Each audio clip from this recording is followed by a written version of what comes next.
Celebrating First Lady Betty Ford's centennial birthday brought out big names and big crowds at Meijer Gardens. 24-hour News 8 political reporter Rick Albin is here with a look at the event. Rick.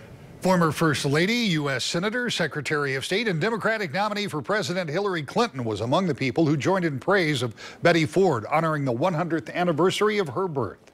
Empowering. The celebration of Betty Ford's birthday was also a testimony to what many see as groundbreaking positions the First Lady took. In my opinion, was one of the most transformational Americans of the last half of the 20th century. I didn't say First Ladies, I said Americans. Betty Ford, as the First Lady, speaking out in favor of the Equal Rights Amendment was astonishing. And I was living in Arkansas. And the work that she did was just like a thunderclap. People felt it, believed it, were in awe of it.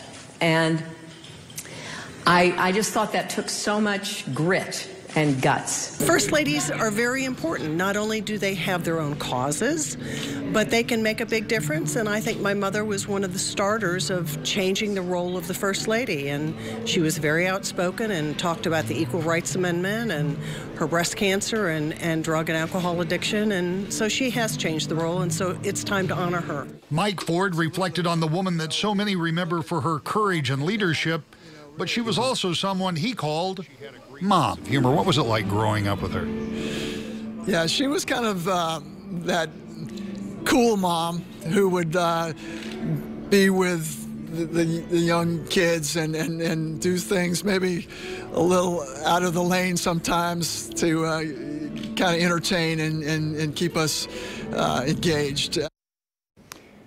The celebration of Betty Ford's impact coincides with a new exhibit at the Ford Museum, also celebrating her life. That exhibit opened last night.